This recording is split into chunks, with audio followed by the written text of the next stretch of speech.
Before we continue, where are you watching from? Drop your city in the comments below, and if you believe dignity should never be mocked, hit like and subscribe. Now, back to Ruth Carter. He thought she was just another maid standing quietly in the corner, but one movement of her hand would make the most dangerous man in the room forget how to breathe.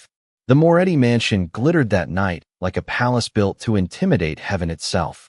Crystal chandeliers spilled gold across the marble floor. Silver knives rested beside porcelain plates rimmed in blue Italian paint. Men in tailored black suits stood near the walls with their hands folded, their eyes moving without moving their heads. At the center of it all sat Dante Moretti. He did not need to raise his voice. He did not need to smile. Power sat on him like a second skin, quiet, expensive, and dangerous. Tonight was supposed to be a celebration. His engagement dinner. A night where old families, political friends, and loyal men gathered under one roof to welcome the woman who would soon become Mrs. Moretti. Her name was Vanessa Bellini. She was beautiful in the way expensive things are beautiful, polished, sharp, and cold to the touch. Diamonds circled her throat. Her red dress caught the candlelight whenever she moved. She laughed easily, but never warmly. Every laugh seemed chosen, placed, performed. And standing behind her chair with a silver pitcher of water was Ruth Carter. 52 years old. Black. Quiet. Wearing a plain black uniform with sleeves neatly buttoned at the wrist. Her shoes were old but polished. Her hair, streaked with silver, was pinned back with care. Her hands were rough from years of cleaning other people's houses, other people's messes, other people's pride. No one at that table looked at her for more than a second. That was how Ruth survived. She poured water without spilling a drop. She replaced plates before guests noticed they were empty. She moved between powerful men as if she were made of air. But Vanessa noticed her. Not with respect. Not with gratitude. With amusement. As Ruth reached past her to refill a glass, Vanessa suddenly leaned back, forcing Ruth to stop. Mid-motion, the pitcher tilted slightly. One drop of water fell onto the white tablecloth. Just one. Vanessa looked at it as if Ruth had thrown mud across the room. "Oh, careful," she said, her voice sweet enough for the guests to hear. Some people were born to hold brooms, not crystal. A few people laughed. Not loudly at first. Just little polite laughs. The kind people give when cruelty comes from someone powerful enough to excuse it. Ruth lowered her eyes. "I'm sorry, ma'am." Vanessa smiled wider. "Of course you are." The laughter grew. At the head of the table, Dante's hand paused beside his wine glass. He did not speak. Ruth stepped back, but Vanessa was not finished. She picked up a silver spoon, examined it, then let it fall deliberately to the floor. The sound rang through the dining hall, small, sharp, humiliating. Ruth bent down to retrieve it. Vanessa leaned toward the woman beside her and whispered loudly enough for half the table to hear. "They always look so graceful when they remember where they belong." This time, more guests laughed. Ruth's fingers closed around the spoon. For one brief second, she stayed crouched beside Vanessa's chair, her face hidden from the room. No one saw her swallow the hurt. No one saw her steady her breathing. No one except Dante Moretti. His dark eyes moved from Vanessa's smiling mouth to Ruth's trembling hand. The room kept laughing. He did not. 3 months earlier, Ruth Carter had arrived at the Moretti estate before sunrise, carrying one small suitcase and a folder of references no one bothered to read. The mansion sat behind iron gates at the end of a private road lined with cypress trees. Even in the gray morning light, it looked less like a home and more like a verdict. Tall windows, stone balconies, security cameras tucked beneath carved angels. Every inch of it whispered the same warning. Do not belong here. Ruth had stood at the gate for almost a full minute before pressing the buzzer. She needed the job. At 52, need was no longer dramatic. It was quiet. It woke before dawn, counted bills at the kitchen table, stretched soup across 3 meals, and smiled at employers who never learned your name. Ruth had spent most of her life cleaning rooms she could never afford to sleep in. Hotels, private clubs, brownstones with heated floors, houses where children left half-eaten food on plates worth more than her rent. She had never complained. Complaining did not pay hospital bills. Pride did not keep the lights on. And grief did not ask permission before taking everything. The woman who interviewed her was Mrs. Alvarez, the head housekeeper. Small, sharp-eyed, and dressed in black so perfectly she seemed cut from shadow. You understand discretion? Mrs. Alvarez asked. Yes, ma'am. You understand that this house has rules? Yes, ma'am. You understand that Mr. Moretti does not tolerate curiosity? Ruth's eyes did not move. I've survived this long by minding my own business. Mrs. Alvarez studied her then, as if trying to decide whether humility was weakness or wisdom. Finally, she nodded. You'll start in the East Wing. No questions. No phone while working. No entering the private study. No speaking to guests unless spoken to. Ruth accepted every rule. Rules were easy. It was people who made life cruel. By her second week, she had learned the rhythm of the Moretti mansion. Breakfast at 7. Dante's coffee at 7:15. Black. No sugar. Cup warmed first. Fresh flowers in the front hall every Monday. Silver polished every Thursday. Security staff changed shifts without words. Men arrived at strange hours and left looking either relieved or terrified. Ruth noticed everything, but she reacted to nothing. That was the art of being invisible. You made yourself useful enough to keep, quiet enough to ignore, and dignified enough not to disappear inside their contempt. Dante Moretti rarely spoke to her. When he passed through a room, the air changed before he entered. Conversations lowered. Shoulders straightened. Even the clocks seemed to tick more carefully. He was younger than Ruth expected, perhaps 38, with dark hair combed back from a face that carried exhaustion like a hidden scar. His suits were always perfect. His voice was always controlled.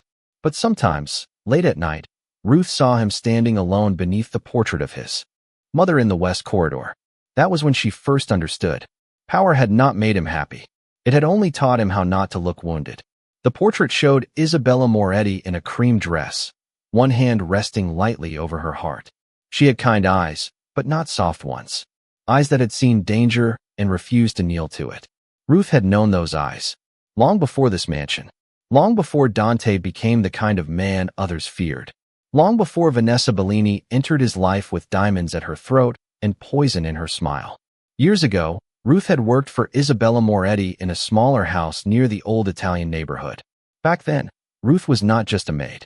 She was the woman who brought tea when Isabella's hands shook. The woman who sat outside her bedroom during the long nights of illness. The woman who heard secrets not because she asked, but because the dying often speak to the only person who is willing to listen. One night, Isabella had taken Ruth's hand and taught her a gesture. 2 fingers to the heart. A slight bow. The wrist turned inward. If my son is ever blind to danger, Isabella whispered, her voice thin but steady, show him this. He'll remember. Ruth had promised. Then years passed. Isabella died. Ruth disappeared into other jobs, other kitchens, other quiet humiliations. And Dante Moretti became a name people spoke carefully. When Ruth was hired at the new Moretti mansion, she told herself it was coincidence. She told herself the past should stay buried. Then Vanessa arrived. And from the first moment Ruth saw the way that woman smiled at the staff, something old and cold moved through her chest. Because cruelty has a scent. And Ruth Carter recognized it before anyone else in the room. By the night of the engagement dinner, Vanessa Bellini had already taught the staff to fear the sound of her heels. They clicked through the mansion like warnings. She arrived 3 hours before the guests, wrapped in a white fur coat, though the evening was warm. 2 assistants followed behind her carrying garment bags, makeup cases, and a silver box filled with jewelry. She did not greet Mrs. Alvarez. She did not thank the driver. She simply stepped into the front hall, removed her sunglasses, and looked around as if the Moretti mansion had been built for the privilege of receiving her judgment. Too many flowers, she said. Mrs. Alvarez gave a small nod. Mr. Moretti requested white roses, ma'am. Vanessa smiled without warmth. Then remove half. I'm the bride-to-be, not a funeral guest. Ruth heard it from the side corridor while arranging folded napkins on a tray.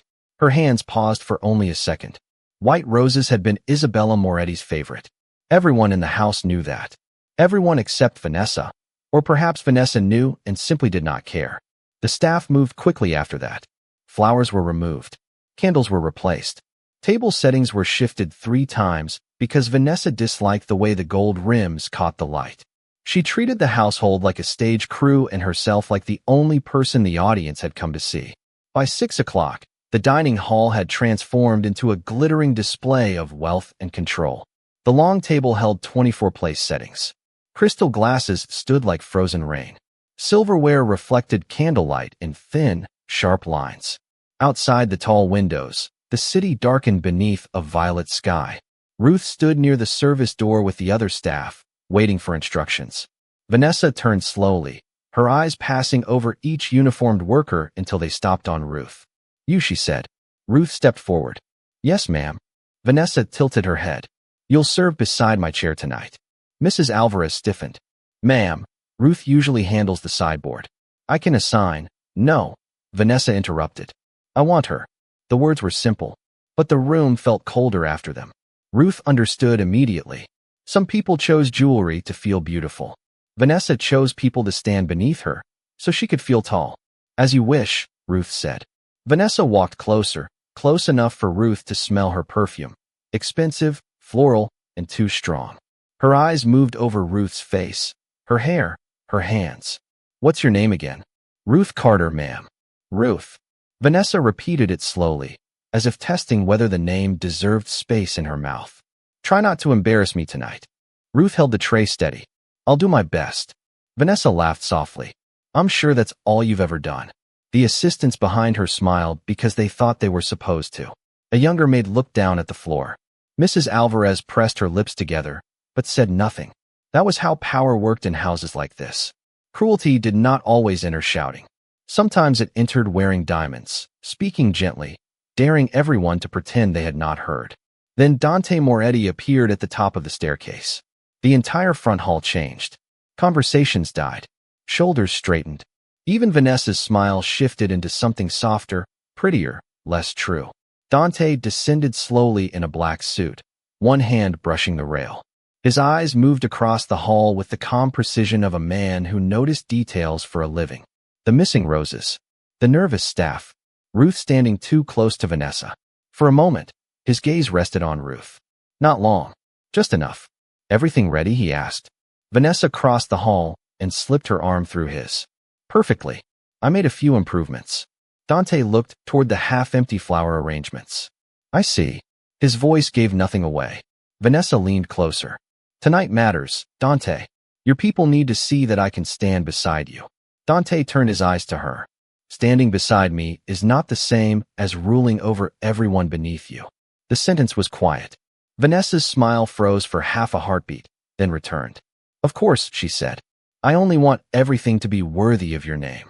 Ruth lowered her eyes before anyone could catch her watching. But inside her chest, something tightened. Because she had heard voices like Vanessa's before. Voices that wrapped ambition in sweetness. Voices that could praise a man while measuring the size of his throne. The first guests arrived at 7. Laughter filled the hall. Champagne flowed. Men kissed Dante on both cheeks and whispered business behind smiles. Women admired Vanessa's ring and called her lucky. Vanessa accepted every compliment like tribute. For the first hour, Ruth served silently. Water, wine, bread, plates. Then one of the older guests asked Vanessa how she was adjusting to the household. Vanessa glanced back at Ruth. "Oh, it's charming," she said. "Though I'm still teaching some of the help the difference between service and presence." A small laugh moved around the table. Ruth reached for the wine bottle. Her hand remained steady. But Dante Moretti's eyes lifted from his glass. And the night began to turn.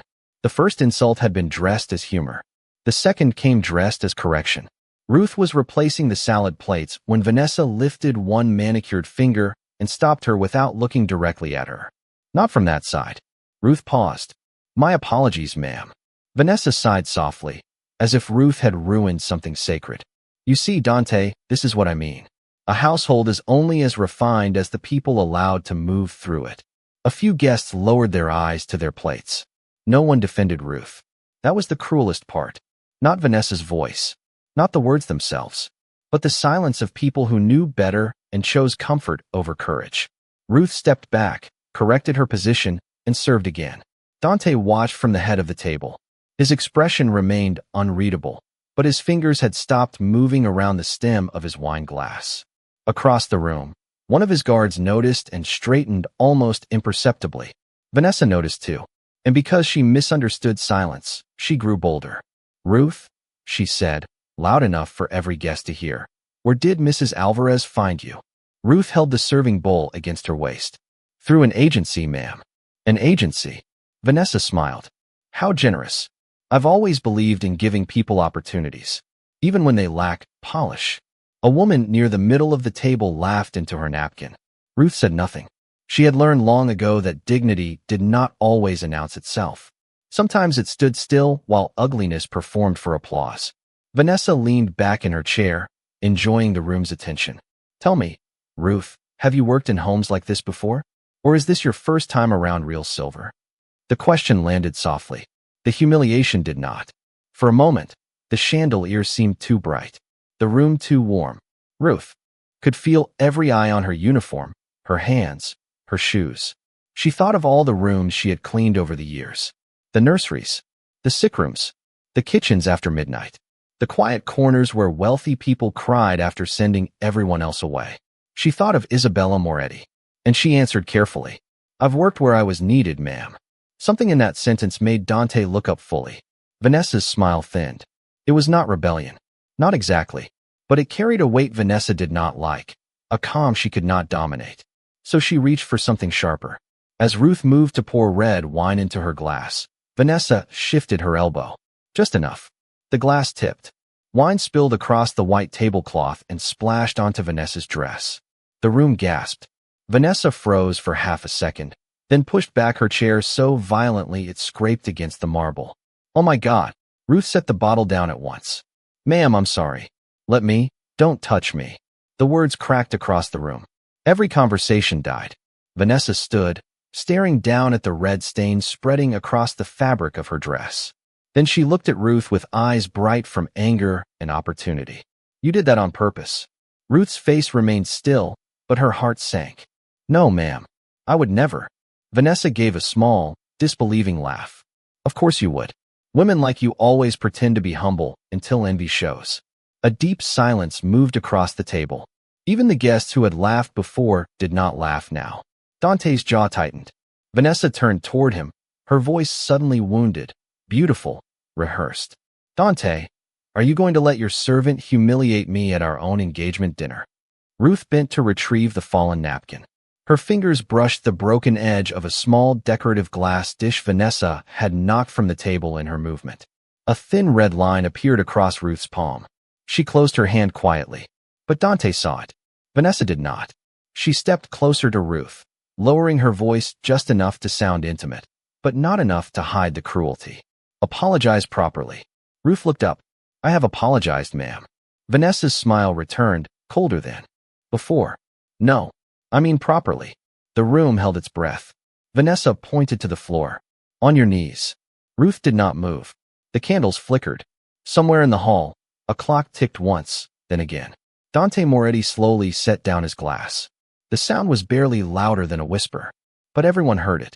For the first time that night, Vanessa's smile faltered. It was not much, just a small crack at the corner of her mouth. But Ruth saw it. Mrs. Alvarez saw it. Even the guards near the wall seemed to feel the change before they understood it. Dante Moretti had not raised his voice. He had not stood. He had only set down his glass. And yet the entire dining hall seemed to lower itself around him. Vanessa turned toward him, trying to recover the performance. Darling, I'm sorry. I know this is unpleasant, but someone has to teach the staff boundaries. Dante did not answer. His eyes were on Ruth. Not on the stain. Not on Vanessa's dress. Not on the whispering guests. On Ruth's closed hand. Open your palm, he said. Ruth froze. The command was quiet, but there was no escaping it. Slowly, she opened her right hand. A thin cut ran across her skin where the glass had caught her. Not deep, but bright enough against her dark palm to make the room notice what Vanessa had ignored. Dante's face changed. Only slightly. But in a man like him, slightly was enough to frighten people. Vanessa exhaled impatiently. It's a scratch. She ruined my dress. Dante finally looked at her, and the warmth she had expected to find there was gone. Did she? The question was simple. Vanessa blinked. What? Did she ruin it? Dante asked again. Or did you move the glass? The room went still. Vanessa gave a soft laugh, the kind meant to shame anyone foolish enough to doubt her. Are you seriously questioning me over the maid? Ruth lowered her eyes at the word. The maid. Not Ruth. Not Miss Carter. Not even woman. Just a function. A uniform. A pair of hands. Dante heard it too. His chair moved back from the table. This time he stood. Every man in the room straightened. Every woman stopped breathing for half a second. Vanessa's father, seated near the center, shifted uncomfortably, as if he had just realized the dinner table was not a table at all, but a courtroom. Dante walked slowly around the end of the table. His footsteps were measured against the marble. One, then another. The sound seemed to pull the truth closer with each step. Vanessa tried to soften her face. "Dante, please. This is embarrassing." "No," he said. "What's embarrassing is that I invited people into my home and watched them laugh, while a woman old enough to be honored was treated like dirt." No one moved. Ruth's throat tightened, but she did not cry. She had promised herself years ago that she would never give cruel people the satisfaction of seeing what they broke. But this was different. Dante's voice did not pity her. It recognized her. And recognition can be more painful than insult when you have gone too long without it. Vanessa's cheeks colored. "You're making this dramatic." Dante stopped beside Ruth. He looked down at her injured hand, then at the broken glass near Vanessa's chair. His eyes swept the table, the guests, the stains, the laughter still dying in the corners. Then he turned back to Ruth. "Mrs. Carter," he said. That name landed harder than any threat. Mrs. Carter.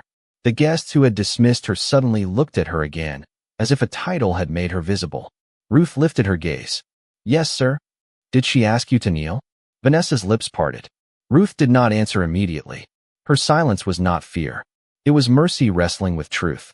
Finally, she said, "Yes, sir." Dante's expression went cold. Vanessa stepped forward. "I was upset. She spilled wine on me in front of everyone." "No," Dante said. "You spilled wine on yourself and expected the room to choose your lie because your dress cost more than her monthly salary." The words struck the table like thunder without sound. Vanessa stared at him. The guests stared at their plates. Ruth's wounded hand trembled once, then stilled. Dante reached into the inside pocket of his suit and removed a folded white handkerchief.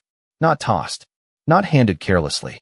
He unfolded it himself and wrapped it around Ruth's palm with a gentleness that seemed impossible from a man everyone feared. Vanessa watched, humiliated not by shouting, but by tenderness given to someone she considered beneath her. Then Ruth did something no one expected. She placed 2 fingers over her heart, bowed her head slightly, and turned her wrist inward. Dante's hands stopped around the handkerchief. His entire body went still. The color left his face. For the first time in years, the boss of the Moretti family looked not dangerous, not powerful, not untouchable. He looked like a son remembering his mother. And the room went silent. Dante Moretti had seen men lie with knives at their throats. He had seen traitors smile while signing their own death sentences. He had watched rooms full of powerful people pretend innocence while their hands were still warm from betrayal. But nothing had ever struck him like that small gesture. 2 fingers to the heart. A slight bow. The wrist turned inward. For a moment, the dining hall vanished. The chandeliers, the guests, the polished silver, Vanessa standing there in her ruined dress. All of it blurred into memory. He was 8 years old again, hiding behind a velvet curtain in his mother's old house, while men with gentle voices and dead eyes sat in the parlor. Isabella Moretti had been pouring tea, calm as winter, listening to promises she knew were poison. Then she had turned toward her son. 2 fingers to the heart. A slight bow. The wrist turned inward. "Do not speak. Do not trust. Watch carefully." That gesture had saved his life once. Maybe twice. And now Ruth Carter, the woman his fiancée had just ordered to kneel, had used it in front of him. Dante released her bandaged hand slowly. His voice, when it came, was lower than anyone expected. "Who taught you that?" Vanessa frowned. "Dante, what are you talking about?" He did not look at her. "Who taught you that gesture?" he asked again. Ruth lifted her eyes to his. They were steady now. Tired, yes. Wounded, yes. But steady in the way only people become after life has taken everything except their truth. "Your mother, sir." The room seemed to lose its air. Dante did not move. Vanessa gave a brittle laugh. "That's impossible. She's lying. She probably saw it somewhere, and quiet." One word. Vanessa stopped mid-breath. Dante's eyes remained fixed on Ruth. "You knew my mother?" Ruth nodded once. "A long time ago. Before this house. Before all of this." His jaw tightened. "You worked for her?" "I stayed with her," Ruth said softly. "When the nurses left. When the pain got bad. When she didn't want your men seeing her weak." Something moved across Dante's face. not softness, exactly, but grief forced through stone. Ruth looked down at the handkerchief around her palm. She was kind to me when no one else in that house was. She never called me girl, never snapped her fingers, never made me enter through the back when guests were present. Ruth swallowed. She knew what respect cost when people thought they were rich enough not to pay it. No one at the table dared breathe loudly. Dante's eyes flickered toward the portrait hanging beyond the dining room archway. Isabella Moretti in cream silk, hand resting over her heart. Vanessa saw the shift and panicked. Dante, listen to yourself, she said quickly, stepping closer. This woman is manipulating you. She waited for a dramatic moment, and now she's using your dead mother to embarrass me. Ruth flinched at that. Just barely. But Dante saw it. He turned toward Vanessa at last, and the room felt the temperature drop. My mother, he said, trusted very few people. Vanessa forced a smile. Exactly. So why would she trust a maid? The words landed. There it was. Not hidden behind perfume. Not dressed as etiquette. Not softened for guests. The truth of Vanessa Bellini stood naked in the candlelight. Dante stared at her as if he were seeing her for the first time. Ruth closed her eyes. Mrs. Alvarez lowered her head. Somewhere down the table, Vanessa's mother whispered, Vanessa, but it was too late. Dante took one step toward his fiancée. You just answered every question I had tonight. Vanessa's face drained of color. I didn't mean, yes, Dante said. You did. His voice was not loud. That made it worse. You meant every laugh, every insult, every glance at her shoes, her hands, her skin. You meant it when you asked her to kneel. You meant it because you believed no one important was watching. He looked back. At Ruth. But someone important was standing right in front of you. The silence that followed was so complete the candles seemed to burn louder. Then Dante turned to one of his guards. Bring me my mother's box. Vanessa froze. Ruth's eyes widened. And for the first time that night, the woman who had laughed at the maid understood that the floor beneath her was gone. The guard left the dining hall without a word. No one asked what was inside the box. No one dared. Vanessa stood beside the table with the red stain still spreading across her dress, but now the stain no longer looked like an accident. It looked like evidence. Her fingers tightened around the back of her chair, diamonds flashing under the chandelier, as if even her jewelry was trying to distract from the fear rising in her face. Dante did not sit down. Neither did Ruth. She stood near him with his white handkerchief wrapped around her palm, her shoulders straight, her chin lifted just enough to hold on to what Vanessa had tried to take from her. Dignity. Across the room, the guests avoided Ruth's eyes. These were people who could stare down judges, bankers, politicians, and enemies without blinking. But now they could not look at a woman they had laughed at 10 minutes earlier. Because laughter becomes shame when truth enters the room. Vanessa tried again. Dante, she said, her voice softer now, carefully wounded. Please. This is getting out of control. I was embarrassed, yes. Maybe I spoke harshly. But she spilled wine on me. I reacted. Dante's eyes did not move from the doorway. You reacted by asking a woman to kneel. Vanessa swallowed. I didn't mean it like that.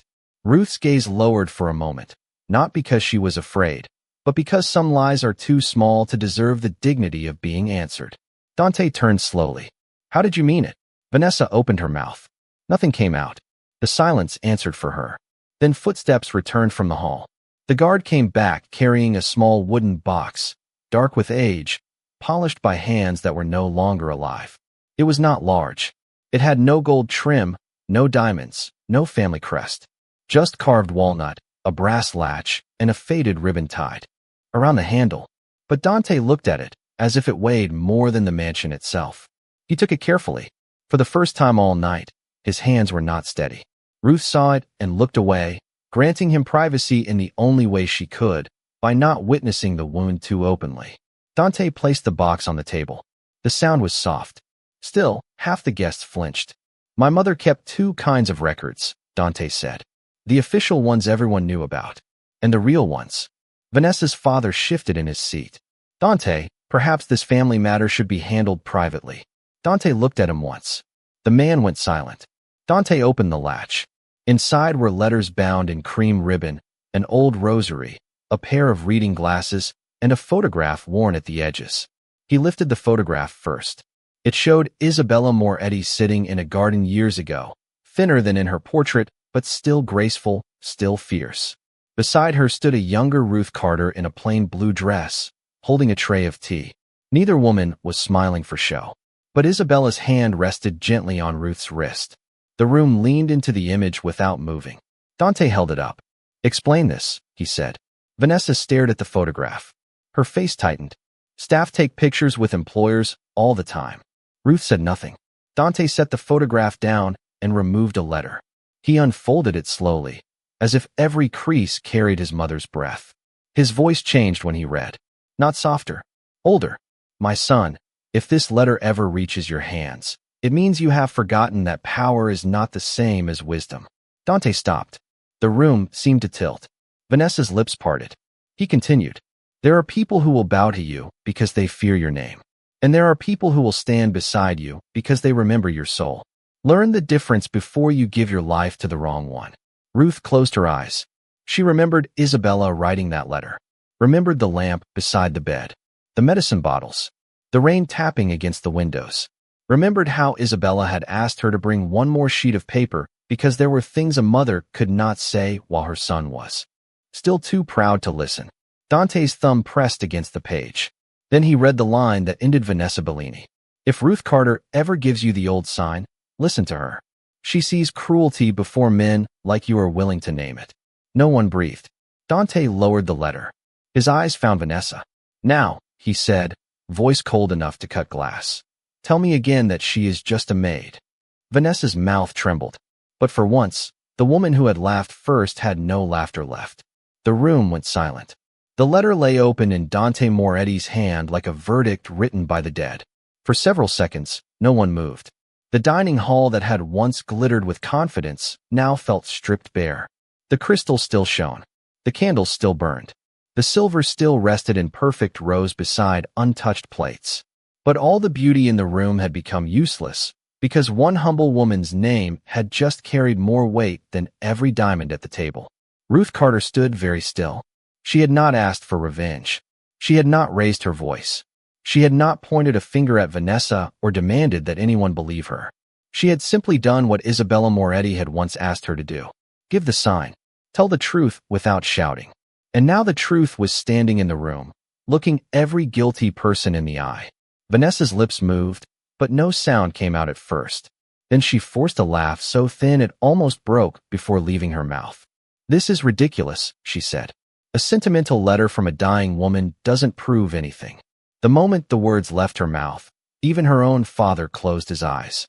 Dante folded the letter slowly, not because he was finished with it, because he needed both hands free to keep from becoming the man his enemies believed he was. "My mother," he said, "was many things. Sentimental was never one of them." Vanessa stepped toward him, reaching for his arm. "Dante, please. You're angry. You're letting this woman poison you against me." Dante looked down at her hand before it touched him. Vanessa stopped. That small hesitation told the whole room everything. The woman who had ordered Ruth to kneel was suddenly afraid to place her fingers on the man she intended to marry. Power is easy to love when it protects your pride. It is harder to face when it protects someone else's dignity. Dante turned toward the table. "All of you saw what happened tonight." No one answered. He moved his eyes from face to face. Old allies, business partners, family friends, men who had toasted his engagement with expensive wine and laughed when Vanessa mocked a woman who could not mock them back. "You laughed," he said. "Some of you quietly, some of you behind napkins, some of you with your eyes instead of your mouths. But you laughed."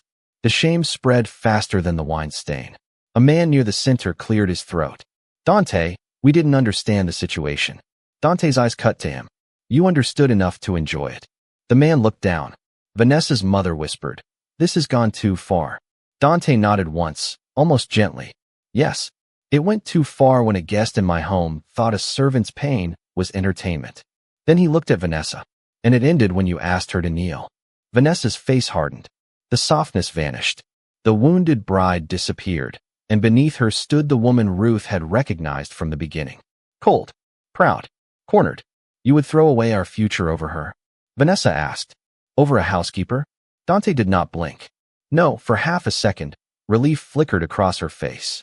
Then he continued, "I'm throwing it away because of you." The room absorbed the words like a body absorbing impact. Vanessa stared at him. Dante, the engagement is over. A fork slipped from someone's hand and struck a plate with a sharp, ringing sound. No one laughed now. Dante removed the ring box from the inside pocket of his jacket.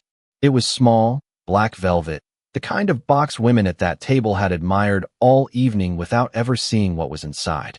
He placed it on the table between them. Vanessa looked at it as if it had become a coffin. "You can keep the dress," he said quietly. "You can keep the photographs. You can keep whatever story saves your pride when you leave this house."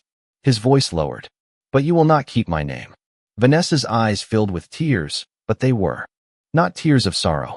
They were tears of someone discovering that beauty could fail, that status could collapse, that cruelty could finally cost something. Dante turned away from her before she could perform another wound. He faced Ruth. For the first time that night, the head of the Moretti family bowed his head to the woman in the servant's uniform. Not deeply, not theatrically, just enough for the room to understand that respect had changed direction. "Mrs. Carter," he said, "I owe you an apology." Ruth's breath caught. "No, sir. You don't." "Yes," Dante said. "I do. Because my mother trusted you, and I let this house forget how to honor you." Ruth's eyes shone, but her voice stayed steady. "Your mother never cared about honor at the table, Mr. Moretti. She cared about what people did when they thought no one important was watching." Dante looked at her wounded hand, then back at the guests. "She was watching," he said. The silence that followed was not empty. It was full of judgment. And for the first time all evening, Ruth Carter was not standing in the corner. She was standing at the center of the room. Vanessa Bellini left the Moretti mansion without music, without applause, and without the future she had spent months designing. No one followed her to the door. Not even the guests who had spent the evening praising her dress, her ring, her beauty, her perfect place beside Dante Moretti. They remained seated, silent and small beneath the chandeliers, suddenly aware that wealth could decorate a room, but could not cleanse what had happened inside it. The front doors closed behind Vanessa with a heavy sound. Final. Dante stood at the head of the dining hall for a moment, his mother's letter still folded in his hand. He looked older now, not weaker, just more human, as if the memory of Isabella Moretti had reached across years and placed a hand on his shoulder. Then he turned to Mrs. Alvarez. "Bring the staff in." Mrs. Alvarez looked startled. "Sir." All of them. A few guests shifted uncomfortably. This was not how dinners in houses like this ended. Staff entered rooms quietly, carried plates, poured wine, removed evidence of other people's comfort. They did not stand before millionaires and men with armed guards. They did not become witnesses. But that night, Dante Moretti changed the order of the room. One by one, they came in. Kitchen workers with damp sleeves, young maids with nervous hands, drivers, gardeners, security men who had seen many things, but never this. They gathered near the service doors, unsure whether they were being punished or thanked. Ruth stood among them, but Dante shook his head. "No, Mrs. Carter. Here." He gestured beside him. A breath moved through the room. Ruth did not step forward immediately. For 52 years, life had taught her where people expected her to stand. Near walls, behind chairs, beside doors, close enough to serve, far enough to forget. But Dante waited. So Ruth walked to the front of the room. Not quickly, not proudly, simply, and somehow that made it more powerful. Dante faced the guests first. "Every person in this house will be addressed by name," he said. "Every person will eat before the leftovers are cold. Every person will be paid more than what this house has been pretending is fair." No one spoke. "If any guest under my roof humiliates my staff again, they will leave before dessert. If any member of this household treats service like shame, they will no longer belong in this household." His eyes swept the table. "And if anyone here thinks respect is something only the powerful deserve, then you misunderstood why you were invited." The words settled slowly. Some guests looked ashamed. Others looked offended. Dante did not care which was which. Then he turned to Ruth. His voice lowered. "My mother trusted you when she was most vulnerable. Tonight, you honored her better than I did." Ruth's eyes filled, but she refused to let the tears fall easily. "She loved you very much," she said, "even when she feared what this world would make of you." Dante looked down. For the first time all night, the most feared man in the room had no answer. Ruth reached into the pocket of her apron and removed the handkerchief he had wrapped around her palm. The white cloth was marked with a small stain of blood. I should wash this before returning it. Dante looked at the cloth, then at her hand. Keep it. Ruth gave a faint, tired smile. It's too fine for me, sir. No, Dante said quietly. It finally has meaning. The room went silent again. But this silence was different. It was not fear. It was recognition. Dante picked up the old photograph of his mother and Ruth in the garden. He placed it at the center of the table, where Vanessa's ring box had been moments before. Then he said, "This house forgot who built its dignity." He looked at Ruth. Tonight, it remembers. Ruth Carter stood beneath the golden light, her old shoes on the marble floor, her wounded hand held close to her heart. The guests who had laughed now lowered their eyes, not because Dante forced them to, but because shame had finally taught them posture. And far above them, in the portrait beyond the archway, Isabella Moretti seemed almost alive in the candlelight. 2 fingers over her heart. A quiet warning. A mother's final lesson. And that day, the world remembered what dignity looks like.